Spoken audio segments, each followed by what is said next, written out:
I'm Diane Stradling. I'm here from Portsmouth, New Hampshire. I'm a member of the U.S.-Cuba Normalization Conference Coalition and the Boston-Cuba Solidarity July 26th group. We are gathering here this week because the UN, the important annual vote at the UN, when Cuba comes with a resolution in support of Cuba to end the embargo and take Cuba off the state sponsor of terrorism list. Every year the world votes with Cuba and supports Cuba except for the US and Israel. And we want to get the word out that the US supports ending the embargo and getting Cuba off the state sponsor of terrorism list. And we are gathered to make that noise this week and to let the world know how important it is to let Cuba live. Thank you. Hi, my name is T. Iriarte Merina. I am a member of the Cuba Sea Coalition here in New York, New Jersey.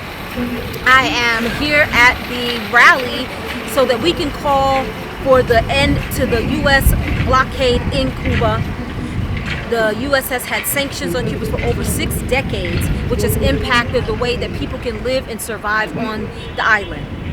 I am a descendant of both Cuban and Puerto Rican roots, and I've noticed that the blockade has a tremendous impact on the way that we can live and survive on our islands. In Puerto Rico, we have hyper-militarization happening on the island as we speak. In Cuba, we have an erroneous policy imposed by the U.S. that is strangling our people on a daily basis. There are elders that need medical supplies. There are people who need life-saving medicine. There are doctors and hospitals and people who rely on these things for their literal survival. And I want to call attention to these things, so I came out to support my comrades in doing so. Cuba sí, bloqueo no. My name is Ed Ventura. I'm a part of HUPI, otherwise known as Juventud Unida por la Independencia, or the Youth United for Independence. I'm a part of the Bronx chapter. And we are a youth and student movement dedicated to educating, organizing, and mobilizing the masses towards a free and independent Puerto Rico. And I'll start this off by saying that our movement has been born from the fire of a dream that has burned for generations. A dream of sovereignty, of dignity, and ultimately a dream of a free, independent, socialist Puerto Rico.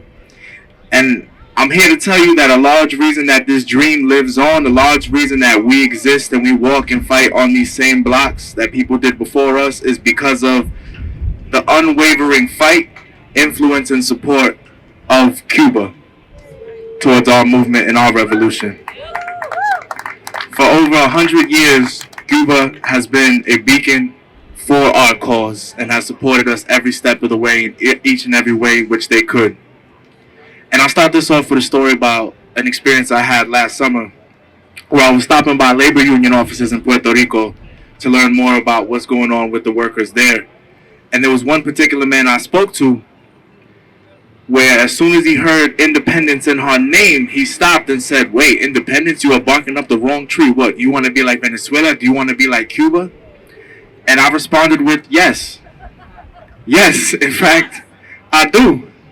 Because in our communities and in the media, they'll tell us that Cuba is the boogeyman, a monster to be feared. They want us to be afraid of socialism. And what it ultimately is not a fear of socialism, it's a fear of oneself. And I take this back to a quote that the great Fred Hampton once said, where I think that we've got to understand that people by the very nature are revolutionary, and we have to understand that we should not be scared of socialism. If you're scared of socialism, you are scared of yourself.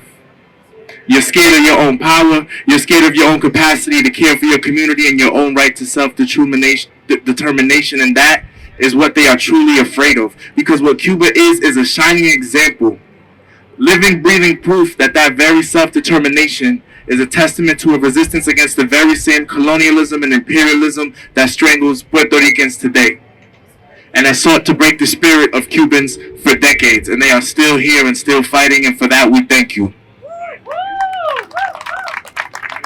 We stand on the shoulders of giants who understood this shared struggle.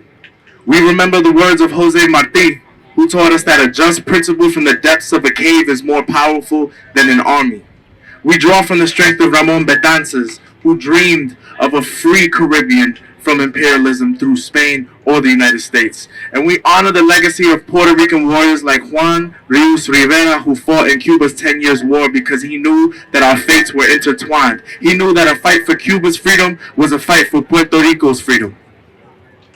And in the spirit of that, I'll end this off with a quote from Fidel, where he said, "We shall never desert our Puerto Rican brothers and sisters, even if there are no relations within the United States for 100 years.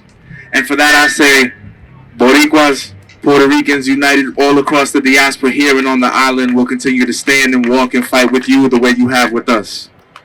We demand an end to all the blockades, all the sanctions that are preventing key medical care, that are preventing food, that are preventing infrastructure from being rebuilt.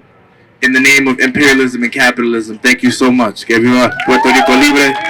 Que viva la revolución. Free the world from imperialism."